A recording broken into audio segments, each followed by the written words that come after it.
Send me $3,000, or I'll show Dad what you did with the account. That was the first message.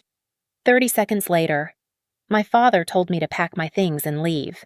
I was standing at the back of a ballroom when it came in, watching a lighting tech adjust angles over a stage I had mapped out 2 weeks earlier.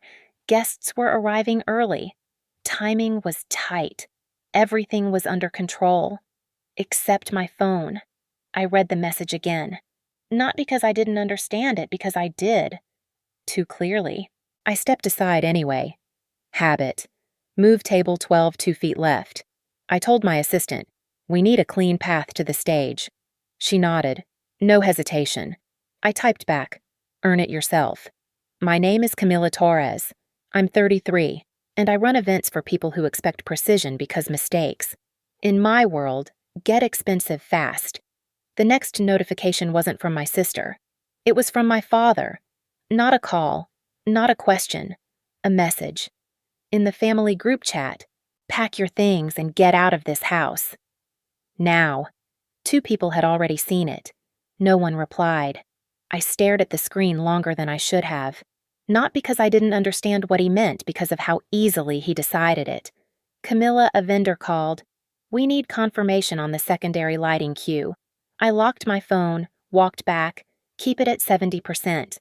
I said, no competition with the stage wash. Control, always control. Then my phone buzzed again. A number I knew. Hi, Camilla. Just confirming your prom event booking for this weekend. We're finalizing vendors tonight. I stopped walking. What, the prom? Same layout as discussed. You're listed as primary. Primary, meaning everything ran through me. Contracts, payments, authorization. And yet I had never approved this. I'll call you back, I said quietly. I stood in the hallway, staring at my reflection in the dark glass. Behind me, the ballroom moved exactly the way I designed it to. Everything in place. Except this. This hadn't started tonight. I opened the group chat again. The message was still there. Clean. Final. I typed one word. Okay. No argument. No explanation. Because if everything in that system required my approval, then, sooner or later, they were going to find out what happened when I stopped giving it. This story is created by the author of Revenge Pulse, inspired by common social dynamics, and does not depict any real individuals. Camilla, can you handle this? My father didn't look up when he said it. He just slid a stack of bills across the table like it was already decided. I was 16. My sister was sitting 2 chairs over, scrolling through her phone. Do I have to help? She asked without lifting her eyes. No, he said immediately. You focus on your exams. Then he glanced at me. You've always been the responsible one. It sounded like praise. It wasn't. It was assignment. That's how it worked in our house. Not official, not spoken out loud, just understood. If something needed to be handled, it landed in front of me. Forms, payments, problems. I didn't argue. I organized. When my sister wanted something, it became a conversation, a dress, a trip, a party. What do you think? Let's figure it out. We can make it work. When I asked for less, the answer came faster. We can't right now. Or worse, you understand. You're stronger than that. Strong. It meant I didn't get help. It meant I didn't get asked. It meant I was already expected to solve it. So I did. I worked through college, paid my own way, learned how to stretch time and money until both held. And when I came back home, the role didn't change. It expanded. Camilla's a bit intense, my aunt said once, smiling like it was harmless. She likes control. Someone added. No one corrected it, because control made things easier for them. I sent money when it was needed, covered gaps before they showed, fixed things quietly so no one had to notice they were broken. It kept the peace, and I told myself it was temporary, that if I showed up enough, gave enough, eventually the balance would shift. Eventually, they would see me differently. Now I'm not sure they ever needed to, because the version of me they had worked exactly the way they wanted. If being strong meant I carried everything, then what happened when I finally put it down? The shared account started as a solution. I can just organize it. I told my father one evening, laptop open between us, one place, everything tracked.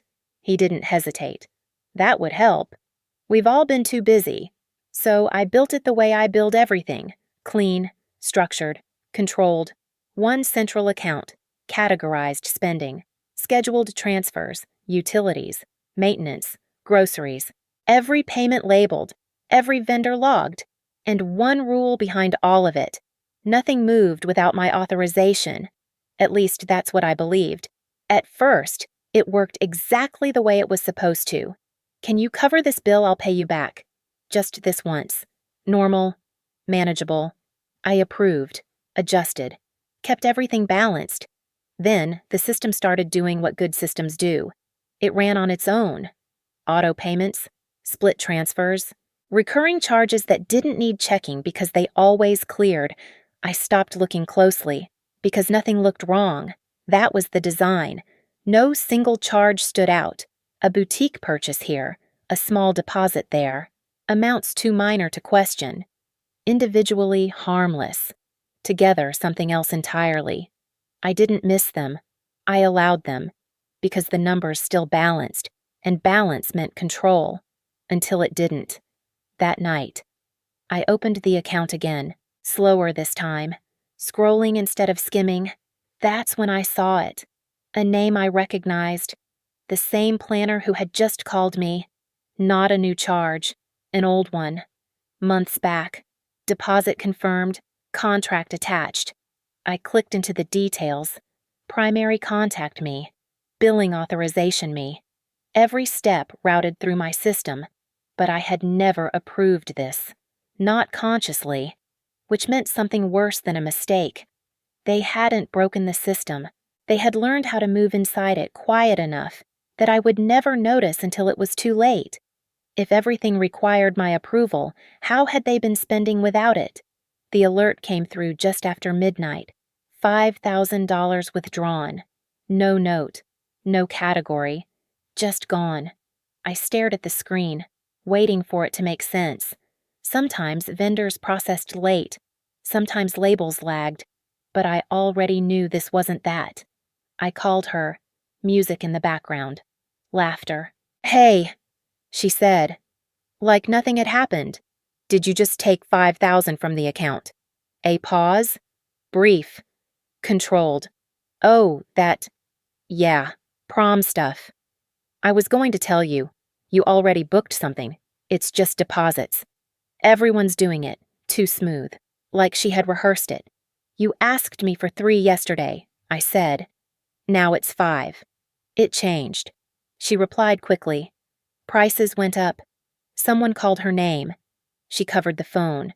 Came back distracted. "Look, I'm busy. We'll talk later." The line went dead. I didn't call again. I opened the account instead. Not to check to review. This time, I didn't skim. I went back. Weeks. Months. The same pattern, over and over. Small charges. Split payments. Deposits tied to names I recognized. Individually invisible. Together. Deliberate. I called the planner. "Hi," I said, keeping my voice even. "I need to confirm a booking under my name." "Of course," she replied. "That was finalized about 3 months ago." 3 months. Before the message. Before the request. Before I was supposed to know. "Everything's already in place," she added. I ended the call slowly. 3 months of planning. 3 months of spending. 3 months of decisions made with my name. Through my system. Without my consent. This wasn't a misunderstanding. It was a method. And I had built the exact structure that made it possible. I wasn't being left out. I was being used. If I had been approving everything without realizing it, then what would happen? When I stopped, I read my father's message again the next morning. Not because I didn't understand it, because I was looking for something that wasn't there. Context, hesitation, a question. There wasn't any. Just a decision. Pack your things and get out of this house. Now. Like I had already done something obvious. Something that didn't need explaining. When I opened the group chat, the responses were already forming. My aunt. Maybe you should think about how you speak to your sister. My cousin. It's just prom. You didn't have to make it a big deal. A thumbs-up reaction sat under my father's message. No one asked what happened. No one asked me. I closed the chat, opened the account. This time, I didn't stop at recent transactions. I went all the way back, month by month, category by category, statement by statement. At first, it looked scattered. Then, it aligned. Deposits tied to events, recurring vendor names, split payments that fed into larger ones weeks later. A pattern. The total built slowly. 20,000, 40, 70. Then, all at once, over $120,000. 4 years. I leaned back, letting the number settle. Then I found something worse. A transfer I didn't recognize, linked to a second account, not mine. A loan, taken out quietly, then routed through the system I had built. Not random, structured, designed to disappear inside everything else. I closed the laptop, pressing my palms against the table. This wasn't misunderstanding. It wasn't miscommunication. It was a system, and I had built it perfectly for them. My phone buzzed again. Another message. Another opinion. I didn't open it. There was nothing left to argue. Nothing left to explain. If they wanted a version of the story, they already had one. I just needed a place where that version couldn't survive. If everything they built depended on me approving it, what would happen? When I didn't, the week of the prom unfolded exactly the way it was supposed to, at least from their side. Photos planned, dresses adjusted, messages flying through group chats about arrivals and after parties. My sister's name came up everywhere, center of attention, like she expected to be. No one mentioned the money. No one mentioned me. I didn't interrupt any of it. Instead, I made one call. "Hi," I said, stepping outside between meetings. "I just need to confirm final timing." "Of course," the coordinator replied. "Everything's set. We're just waiting on final payment authorization." "Authorization? I'll handle that," I said. A small pause. "Perfect," she answered. "We've been routing everything through you anyway." "Of course you have." That part never changed. Every contract, every adjustment, every approval, still tied to my name. They were planning a night they believed they owned, but nothing in that system recognized them. I didn't cancel anything, didn't warn anyone. I just made adjustments, quiet ones, vendor check-ins, final confirmation timing, payment release controls, small shifts, invisible unless you were the one running the room. By midweek, the coordinator called again. "We'll need final payment cleared before the event opens," she said. "Do you want us to process the card on file?" "No," I replied. "Hold everything. I'll be there in person." Another pause. "All right. We'll wait for you." Inside the family chat, everything still looked normal. Dress photos, heart emojis, plans layered on top of assumptions. My father said nothing, like the decision had already settled, but underneath it the system had already shifted. The lights would turn on. The music would play. The room would fill. Everything would look exactly the way they expected, until one moment when it didn't, because there was one detail they never accounted for. They weren't in control of that night. I was. The venue looked exactly the way it was supposed to. Soft lighting, clean lines, music steady enough to fill the space without overwhelming it. Students moving between tables, phones raised, capturing everything. I stood at the entrance for a moment. No one noticed me. All the attention was already where it was meant to be. My sister. She moved through the room like she owned it, dress catching the light, laughter following her, people turning when she passed, across the room. My father stood with other parents, smiling, shaking hands, relaxed, confident, like everything had gone exactly the way he expected. I let that version of the night exist for a moment. Then it shifted. A vendor approached his table. "Excuse me," she said politely. "We just need to confirm final payment before we continue." He frowned. "That's already handled. We don't have authorization on file," she replied. My sister stepped in, impatient. "Just run the card." "I'm sorry," the vendor said. "We can't process anything without approval from the primary account holder." A pause. My father glanced at her. "Primary." "Yes. The person who booked the event." Silence stretched. Conversations nearby slowed. That's when I stepped forward. "You're looking for me." They turned. Recognition hit the vendor first. Relief. Camilla. Perfect timing. I walked over and placed the binder on the table. "I thought we should go through everything," I said calmly. My father's smile tightened. "What is this documentation?" I opened it. Invoices, contracts, payment records, every page clear, every number traceable. "This is the full breakdown," I said. "Every deposit, every vendor, every approval." My sister's voice sharpened. "Why are you doing this here?" "Because this is where it happened," the vendor added quietly. "All payments were made through her account. She's been listed as the primary from the beginning." I turned another page. "Total spending," I said, tapping the number.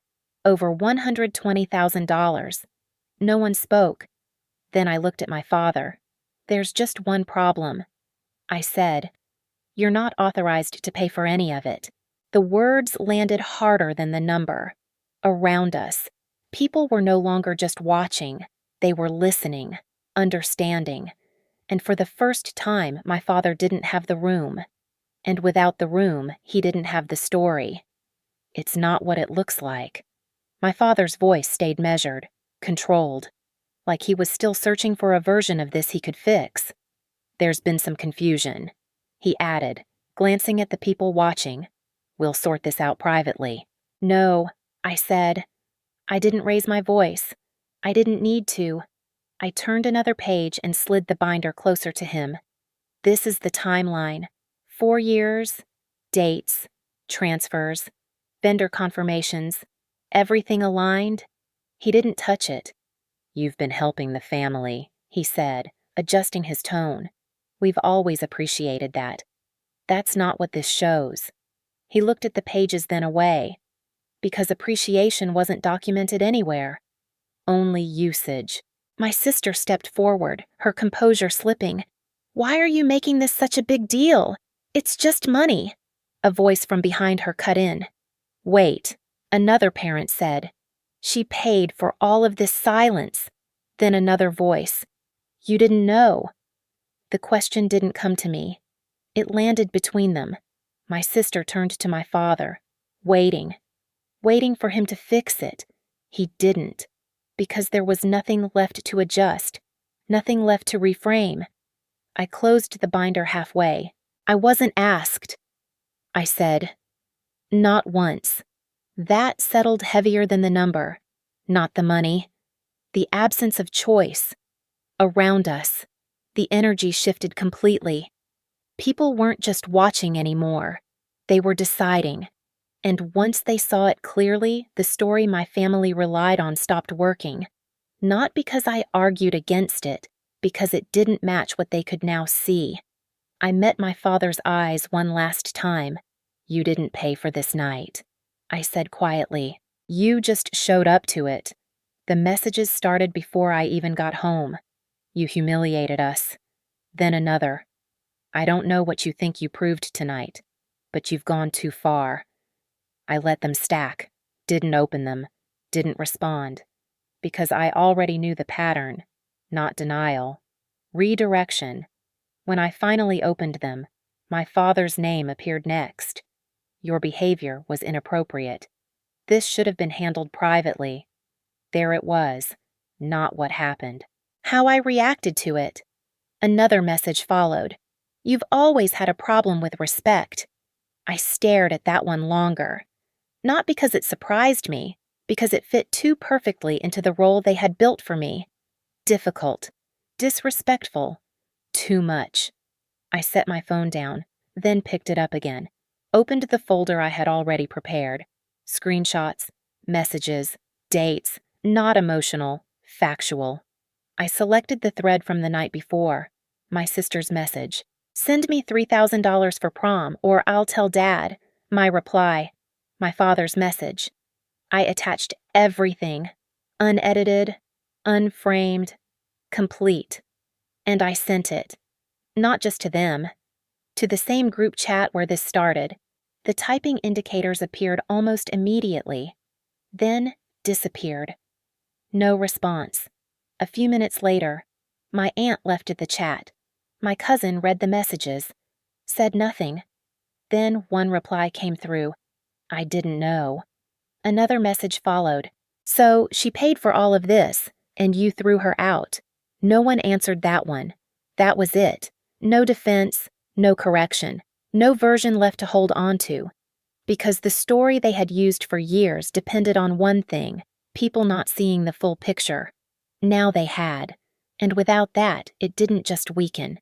It stopped working. If the story they used to control me no longer worked on anyone, what exactly did they have left? A few months later, the silence felt different. Not heavy. Just finished. I stopped checking the group chat. It went quiet on its own. Conversations moved elsewhere, or ended completely. From what I heard, things changed. The house was sold. Not planned, not strategic, necessary. The kind of decision people don't announce, they explain. My sister found a job. Retail. Structured. Fixed hours. A manager watching her schedule. For the first time, someone else controlling the system she relied on. I didn't follow up. I didn't need to. My own life had already shifted. Slower at first. Then clearer. Therapy once a week. Work within boundaries I set. Money that stayed where I chose to put it. No shared account. No silent approvals. No invisible losses. One afternoon, my phone lit up. A number I recognized. I let it ring. It stopped. A message followed. We should talk. I read it once, locked my screen. There was nothing left to discuss. Later that evening, I stood in a venue that was mine to run and only mine. New client, clear contract, defined terms. I opened my binder, vendors, schedules, payments, everything where it belonged. This time, nothing moved without me knowing. Everything's confirmed, I said, handing over the final document. The client smiled. Perfect. We'd like you to handle all our events moving forward. The contract in front of me was worth more than everything they had taken combined. And for the first time, nothing in it had my name attached without my permission. I nodded once, not surprised, just ready. For the first time in a long time, everything actually was. If I was never the problem, then maybe leaving wasn't loss. Maybe it was the first decision that was finally mine. Sometimes the hardest truth isn't what people take from you, it's how long you believed you had to let them. Giving more doesn't always earn respect, and being strong should never mean being used. If you've ever been the one holding everything together, you already know how expensive that can be. If this story felt familiar, I'd really like to know what would you have done in my place. Would you have stayed or walked away?